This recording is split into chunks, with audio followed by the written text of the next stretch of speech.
Hey, job boarder. So, welcome to the show. Jeff Hyman is the CEO of RecruitRockstars. They have a shortlisting service for employers and looking for job boards to partner with. So, Jeff, welcome to the show. Nice to see you. Hey, Chris, nice to see you again. Yeah. So first of all, explain shortlisting for the audience. I'm not sure every job board knows what that means, actually. Sure. So, there's a gap a mile wide between job boards and recruiting firms and headhunters. And I came from that world. 25 years ago, I worked at Heidrick and Struggles and Spencer Stewart, some of the big recruiting firms. And what a lot of people don't know, Chris, is that both of these industries are about the same size. They're both about $15 billion a year in the US, roughly speaking. So, it kind of makes sense to think about that gap in between because there's a big one, and that is where shortlisting comes in. So, employers want to reach the right candidate. They don't care if that candidate is an active job seeker or a passive job seeker, someone who's looking or not looking. Job boards, just because of the way the business model was designed, really focuses for the most part on active job seekers, and recruiting firms focus on passive job seekers. The challenge, though, is that the cost is tremendously higher for employers. You might have a $200 job posting, and that same role might be $20,000 from a recruiter to find passive candidates. So we figured out a way to kind of unbundle that process, and we created a service called Shortlist that's closer to a few $1,000s. So it kind of fits nicely in between, and it identifies passive candidates for employers. And we've now done over 1,000 shortlists. They love it. It's 10 times cheaper than a headhunter, certainly more expensive than a job board, but it just seems to be a great upsell. 100% of our clients have used a job board, they've posted it, and for whatever reason, didn't find the right person as an active job seeker, and they come to Shortlist to try to find passive job seekers, which is what we do. And so that's the gap that we kind of fill in between. Are you vetting that candidate or just identifying them at that stage? Yep, we vet them on paper to make sure that that they match the criteria that the employer's given us. We track down their email address and their mobile number, and we pitch them on the role.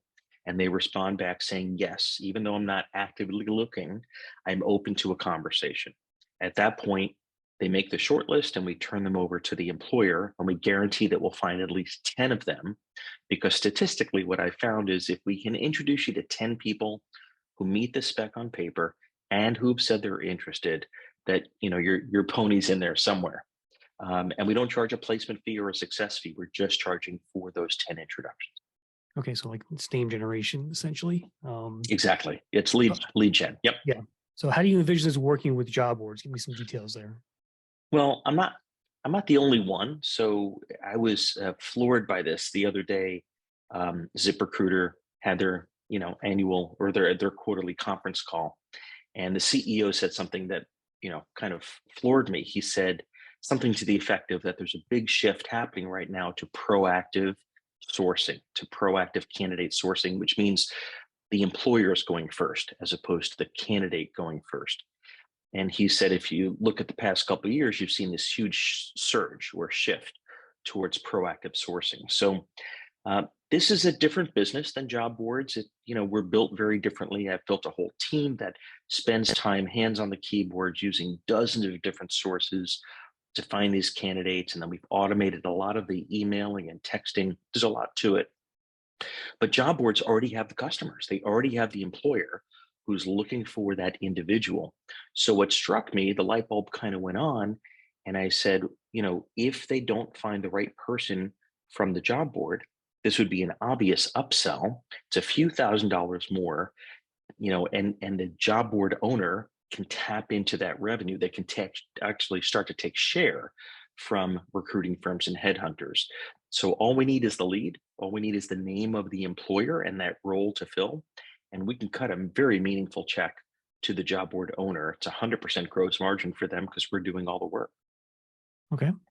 And what is that? What is that check like? How much can they make on a service like this? So we can easily pay $1,000 when an employer when a job board gives us an employer, and that employer has XYZ role, whether it's director of marketing or QA manager, CFO, it doesn't matter.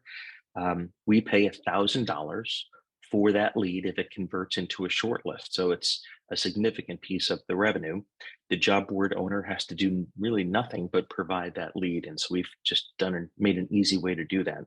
Mhm. And then we pay that to the job board owner. The job board is out of it, and my team then takes over. We even have a sales team that will close the lead if they're not yet convinced, and then we go from there. And what does the employer get charged? I'm sure the job boards want to know what the price point is there. Yep. So the retail price of a shortlist is $4,000, which is 4,000. roughly 5 to 10 times less than a headhunter would cost. And what we have set up in this partner program is that they'll get 50% off their first shortlist. So we found that because this is kind of a new concept, you want to make it a very easy purchase decision. So we give 50% off, which means that first shortlist is just $2,000 for the employer. And then of the 2,000, half of that, 1,000, goes to the job board owner, and we keep the other $1,000. Gotcha. Gotcha. Yeah, I like the upsell. It seems like a no-brainer almost as a service like this. There are some job board clients I've had in the past that do some of their own staffing, but this would be a good little upsell for them. We did a research project last year with our clients, and literally 100% of them said, we said, why did you come to us? Why are we having this conversation? 100% of them said, I posted it on the job board, waited a few weeks, didn't find the right person. So my problem is not solved. What do I do now? And the number one answer was, I go to a recruiting firm, an agency, a headhunter, which, as you know, charge 20 to 33% of compensation. So we're talking, 20 to 50, 80, sometimes $1,000. This is a in a box offering that a job board can now offer to keep that customer. Remember, the customer just wants their problem solved. They don't care how it gets solved. And so now a job board can tap into active job seekers, but also passive job seekers. Yeah. So you're just looking for the introduction, all right? I'm just That's all we imagining how need. it's work on a job board, maybe just a dedicated page with a contact form, maybe. That's right. We set up a dedicated link to track everything through the system end to end. We provide a cookie for 120 days, which is the longest in the industry that I've ever seen anyway. And as long as that employer tries it within 120 days, that $1,000 check goes right to the job board owner. So, how much can a job board make? It really is a function of their traffic and how many employers they've got. Yeah. But if even a small percentage of them upsell to a short list, it's a meaningful amount of money. Good stuff. Okay. How to contact you, Jeff? Give out the details there. Where to Yeah. go? My email is real easy. It's jeff@recruitrockstars.com. We've also got a page that kind of explains this partner program. It's recruitrockstars.com/job board. Yeah, I'll put a link in the description for everybody and throw it up on the blog as well. So, Jeff, thanks for joining us today. And sounds like a pretty cool service, and I think my audience will like it. So Thanks, Chris. let's see what we can generate for you there. I appreciate it. Thanks so much, Chris. All right, take care.